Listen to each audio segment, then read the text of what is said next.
Hello dear students, class 8 mathematics के course में welcome. Unit number 7 हम स्टडी कर रहे थे पैरेलल लाइंस और पैरेललोग्राम और सर्कल से रिलेटेड। ये ज्योमेट्री का फर्स्ट यूनिट है, जो कि थोड़ा सा आप ऐसा कह लेंगे ज्योमेट्री के अंदर थोड़ी सी थ्योरेटिकल जो पॉइंट ऑफ व्यू हम उसे स्टडी कर रहे थे। आज का लेक्चर शायद थोड़ा सा लेंथी हो, सो हम इसे 2 दिन के लिए भी कर सकते हैं, लेकिन मैं कोशिश करूंगा कि आज ही आप इसको स्टडी कर लें और कल हम इसका एक छोटा सा क्विज जो है उसे अरेंज कर लेंगे। सो आज का जो हमारा टॉपिक है वो है पॉलीगॉन का। सो अब पॉलीगॉन क्या है, इसमें क्या होता है, क्या चीजें हैं, वो सारी चीजें आज हम स्टडी करेंगे। फर्स्ट लेक्चर के अंदर हमने पैरेलल लाइंस और कुछ एंगल्स के बारे में एक सरसरी सा तो नहीं, डिटेल हमने उसको स्टडी किया था। सो आज हम पॉलीगॉन जो है उसको स्टडी करेंगे। So the word polygon means many angles. एक से ज्यादा एंगल जो होते हैं उसे हम कहते हैं कि वो polygon. A 2 dimensional object, a close figure. ये 3 इसके मेन आप इसे कह लेंगे पॉइंट है, जिससे हम किसी भी पॉलीगॉन को डिस्टिंग्विश कर सकते हैं और उसे सेपरेट कर सकते हैं इन चीजों से। 2 डायमेंशनल से मुराद होता है कि एक सिंगल प्लेन के ऊपर, जिस तरह लाइंस अगर आप ड्रा करते हैं तो वो एक सिंगल प्लेन के ऊपर वो 2 डायमेंशनल होती है, एक्स एक्सिस और वाई एक्सिस। अगर 3 डायमेंशनल हो तो वो एक्स वाई और जी की कैटेगरी में आ जाती है। सो हमारा कोर्स जो है वो 2 डायमेंशनल ही है। अगर हम किसी एक प्लेन के ऊपर कोई भी चीज ड्रा करते हैं तो वो 2 डायमेंशनल। और एक क्लोज फिगर का मतलब ये होता है कि एक बंद फिगर हो, उसकी कोई ऐसी साइड नहीं है जो ओपन हो या वो एक दूसरे को कट करे। सो क्लोज का मतलब जैसा सर्कल एक क्लोज होता है, रेक्टेंगल एक क्लोज फिगर है, स्क्वायर एक क्लोज फिगर है। सो ये सारी क्लोज फिगर्स हैं। अगर फॉर एग्जांपल अगर एक कमरा है तो उसकी एक दीवार नहीं है तो वो क्लोज फिगर नहीं होगी। या 2 लाइनें एक दूसरे को कट कर रही हैं और 2 शेप्स बन रही हैं तो वो अलग-अलग तो क्लोज फिगर है, लेकिन उनको कंबाइन हम एक क्लोज फिगर नहीं कह सकते। Made up of 3 or more straight line segment. Polygon की ये कंडीशन है कि इसमें 3 या 3 से ज्यादा लाइंस होती हैं। सो ये इसकी फर्स्ट आप ये कह लेंगे कंडीशन है कि वो समटाइम स्टूडेंट 2 लिख देते हैं, मोर देन 2। सो मोर देन 2 नहीं, 3 और more than 3। So there are exactly 2 sides that meet at a vertex, जहां पे 2 साइड्स एक दूसरे को आके मिलती हैं। फॉर एग्जांपल हम ये कह लेंगे ये अगर फॉर एग्जांपल पॉलीगॉन है तो 2 लाइनें इसकी जगह जिस पॉइंट के ऊपर आके मिलेंगी, इस पॉइंट को हम कहते हैं कि ये वर्टेक्स। अगर एक ट्रायंगल हमने ड्रा की है तो इसका एक वर्टेक्स ये है, एक वर्टेक्स ये है। इसी तरीके से अगर हम एक स्क्वायर ड्रा करते हैं, स्क्वायर थोड़ा सा टेढ़ा मेढ़ा लेकिन है ये स्क्वायर, तो इसके ये 4 वर्टेक्स होते हैं जहां पे चारों लाइनें एक दूसरे को आके कट करती हैं। और इसी वर्टेक्स के ऊपर जो एंगल है वो भी बनता है।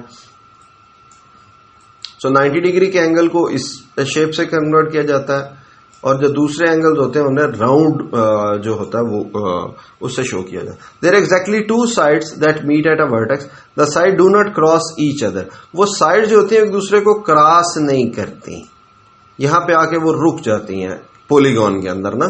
तो अगर क्रॉस कर जाए तो फिर ये पॉलीगॉन नहीं होगी। So state some geometric figures are there in home, street, work, sports. मतलब कुछ ऐसी फिगर्स हैं जो कि होम के अंदर, घर के अंदर अगर आप फोटो फ्रेम लगा हुआ है आपका, ठीक है, उसे आप कह सकते हैं ये कि पॉलीगॉन है।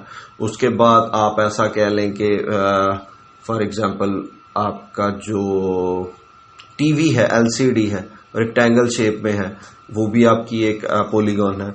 स्ट्रीट के अंदर गली है फॉर एग्जांपल, तो वो आपकी गली इस तरह से है, ठीक है, वो भी एक पॉलीगॉन है। अगर वो गली इस तरह से है, ठीक है, ये भी क्लोज फिगर है, ये भी पॉलीगॉन है। सो वर्क, काम के ऊपर अगर आप वर्किंग के लिहाज से देखें, इस तरीके से स्पोर्ट्स के अंदर जैसे फुटबॉल का पोल होता है तो वो भी एक पॉलीगॉन शेप में है। इसी तरीके से जो आप वॉलीबॉल खेलते हैं तो उसका नेट जो है, इसी तरीके से आप अगर बास्केटबॉल खेलते हैं तो बास्केटबॉल के नेट के पीछे जो वो बोर्ड लगा होता है, ये सारे पॉलीगॉन की जो है वो एग्जांपल्स हैं। तो ये शेप फॉर एग्जांपल ये एरो जो है ये भी पॉलीगॉन, ये पॉलीगॉन की जो है ये मुख्तलिफ डायमंड शेप है। ये इस शेप को कोई नाम नहीं है। ये हमारे पास ट्रायंगल है, ये हमारे पास स्क्वायर है, ये एरो शेप है, ठीक है, इंडिकेशन शेप्स हैं। सो ये सारी शेप्स जो है ये पॉलीगॉन को शो ऑफ करती हैं। These are not polygon. मैंने कहा कि अगर एक लाइन मिस है, फॉर एग्जांपल इसकी ये वाली लाइन जो है यहां से ये मिस है, तो ये पॉलीगॉन नहीं है। इसी तरीके से ये सर्कल है, तो ये वाली शक्ल जो है ये पॉलीगॉन नहीं, क्योंकि यहाँ पे कोई भी एंगल नहीं जनरेट हो रहा, ये एंगल नहीं है, ये सर्कल में पॉलीगॉन नहीं होती। इसी तरीके से अगर दो लाइन एक दूसरे को कट कर दे तो ये भी पॉलीगॉन नहीं है। अगर ये फॉर एग्जांपल सिर्फ इतनी शक्ल होती, ये वाला पीस होता, तो हम कह सकते हैं कि ये पॉलीगॉन। इसी तरीके से इसको ये सेपरेट करें इस ब्लॉक को, तो ये एक रेक्टेंगल की शेप है, तो ये भी एक पॉलीगॉन है। लेकिन इन दोनों का कंबाइन जो है ये पॉलीगॉन नहीं है। One of the line segment that makes up a polygon. Polygon की जो एक लाइन सेगमेंट होता है, फॉर एग्जांपल ये अगर ये एक पॉलीगॉन है तो इसका ये वाली एक साइड जो है इसे हम कहते हैं कि ये लाइन सेगमेंट है। वर्टेक्स जहां पे दो लाइन एक दूसरे को आके मिलती हैं, ऑलरेडी हम इसको डिस्कस कर चुके हैं, तो हम कहते हैं कि ये इसका वर्टेक्स है। सो ये याद रखिएगा, वर्टेक्स के ऊपर ही एक एंगल जो है वो जनरेट होता है। सो ये इसकी साइड और ये इसका वर्टेक्स है। ये हमारे पास पॉलीगॉन है। सो इंटीरियर एंगल और एक्सटीरियर एंगल, इनको थोड़ा सा हम ऑलरेडी स्टडी कर चुके हैं, लेकिन यहां पे हम देखते हैं कि इंटीरियर एंगल कौन से और एक्सटीरियर एंगल कौन से। An angle found by two adjacent sides inside the polygon. Polygon के अंदर किसी भी शेप के अंदरूनी जो एंगल्स होते हैं उन्हें इंटीरियर एंगल कहा जाता है, और अगर उनको एक्सटेंड कर दिया जाए किसी एक लाइन को तो उसे हम कहते हैं कि एक्सटीरियर एंगल है। Any angle found by two adjacent sides outside the polygon. Polygon के बाहर जो एंगल बनेंगे उन्हें हम कहेंगे कि ये एक्सटीरियर एंगल्स है। सो ये वाला अगर हम इस साइड को एक्सटेंड कर दें, इसको यहीं पे रोक दें, तो ये वाला एंगल हमारे पास एक्सटीरियर एंगल है। ये वाला एंगल जो इन साइड होता है इसे हम कहते हैं कि ये इंटीरियर एंगल है। So outside the polygon is called exterior angle और inside the polygon is called interior angle.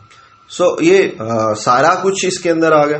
Diagonal जो होता है कि दो वर्टेक्स जो होते हैं अगर उनको आपस में मिला दिया जाए तो हम उसे डायगोनल बोलते हैं। कॉर्नर भी उसे साइड में कहते हैं, डायगोनल वर्ड इस्तेमाल किया जाता है। ये इंटीरियर, ये साइड, ये वर्टेक्स, ये एक्सटीरियर और ये इसका डायगोनल। अगर हम इधर से इसको यहां से मिलाएंगे इसके साथ तो ये भी इसका डायगोनल है। अगर इसको यहां से सीधा इसके साथ मिलाएंगे तो ये भी इसका डायगोनल है। मतलब दूसरी जो साइड्स होती हैं उनके इंटीरियर साइड्स की जो इनसाइड वाली साइड्स, बाकी की साइड्स है, उनको अगर आपस में मिलाएं तो ये इनके डायगोनल्स होते हैं, क्योंकि ये होते नहीं है, ये हम खुद अपने पास से जनरेट करते हैं। Regular polygon, a polygon where all the angles are equal and all the sides are the same length. Regular polygon के अंदर ये होता है कि पॉलीगॉन तो सारी फिगर्स हैं, लेकिन रेगुलर पॉलीगॉन ये है कि उनके जितने भी एंगल्स हैं इनसाइड वो सारे एक दूसरे के इक्वल हो और जितनी भी साइड्स हैं वो भी इक्वल हो। अगर वो इक्वल नहीं है तो वो पॉलीगॉन तो होगी वो, लेकिन रेगुलर पॉलीगॉन नहीं होगी। सो दे आर बोथ इक्विलैटरल और इक्वल एंगुलर। सो इनके दो नाम है, इक्विलैटरल भी इसे कहते हैं और इक्वी एंगुलर भी इसे हम कहते हैं। सो ड्रा टू डिफरेंट ट्राइंगल, दो मुख्तलिफ ट्राइंगल्स आपने ड्रा करनी है, ये आपकी टास्क है। मेयर इट्स ऑल एंगल्स, उनके एंगल्स मेयर करें।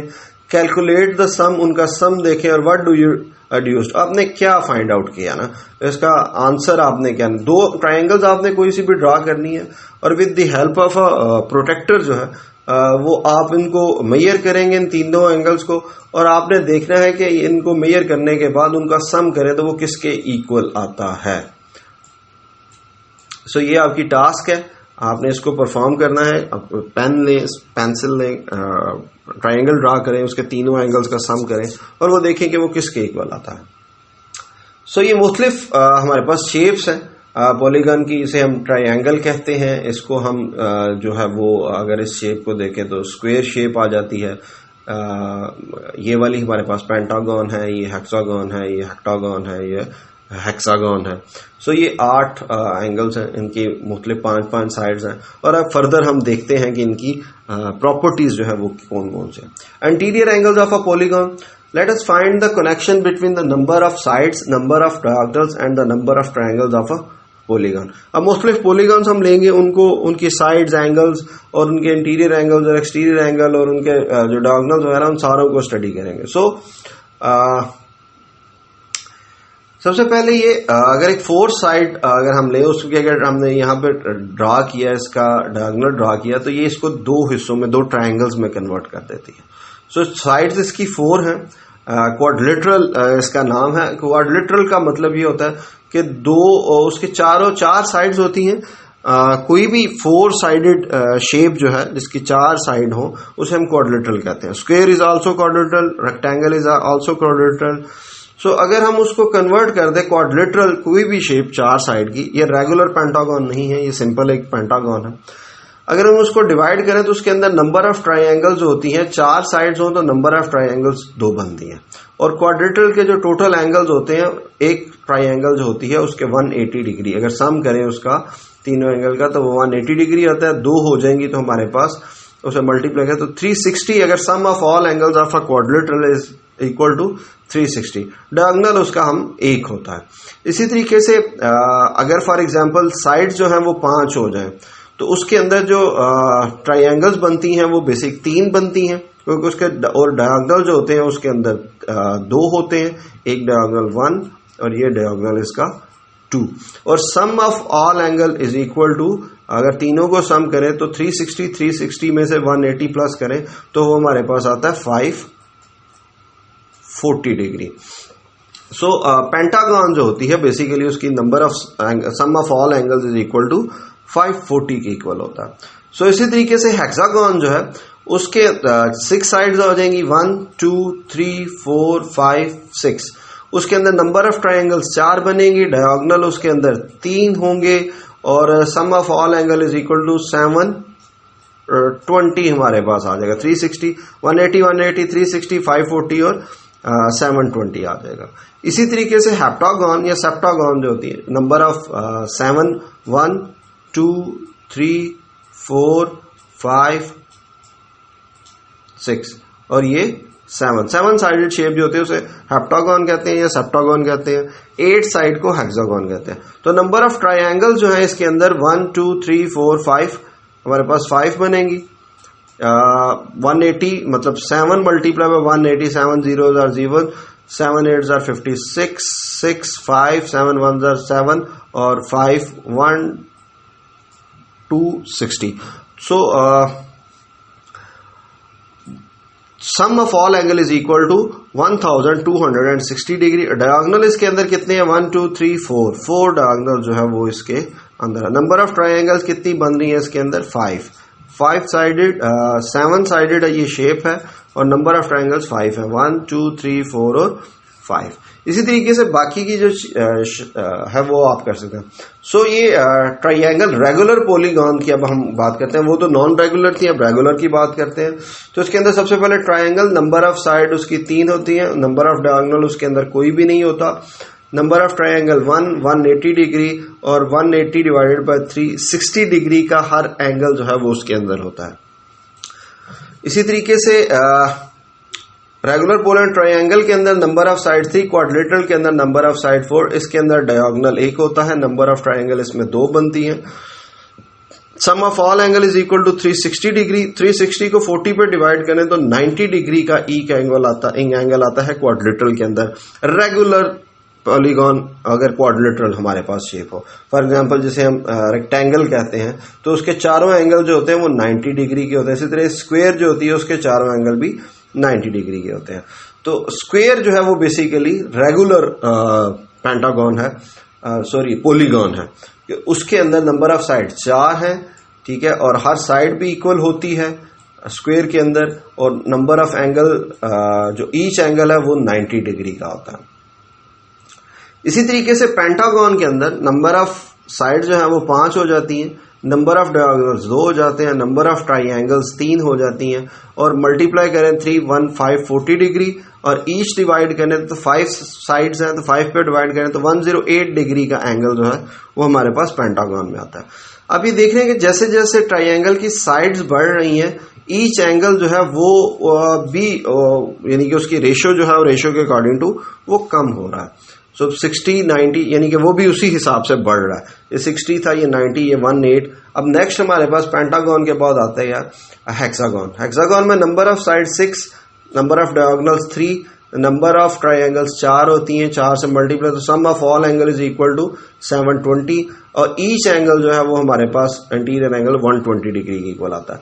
ये 60 90 108 और 120। इसी तरीके से heptagon number of side 7, number of diagonals 4, number of triangles inside अगर हम उनको मिलाएं तो वो 5 बनती हैं। जो एंगल आता है वो 900 डिग्री का, तो ईच एंगल हमारे पास ये है। सो n अगर नंबर ऑफ साइड्स है तो इसी के अकॉर्डिंग टू हम आगे जो है इसे वो बढ़ाते जाएंगे। सो n इंटू n माइनस 3 ये फर्दर है, अगर आप इसको मजीद स्टडी करना चाहें। हमारा जो टॉपिक था वो सिर्फ इतना ही था, हेप्टागन तक ही है। हेक्सागन अगर आप करेंगे तो 8 हो जाएगा, ये 5 हो जाएगा, ये 6 हो जाएगा, और इसी तरीके से ये वैल्यूज जो हैं वो आगे एक्सीड करते जाएंगे। So thank you for watching this. अपना ख्याल रखिएगा, keep learning, keep e learning. So take care, अल्लाह हाफिज।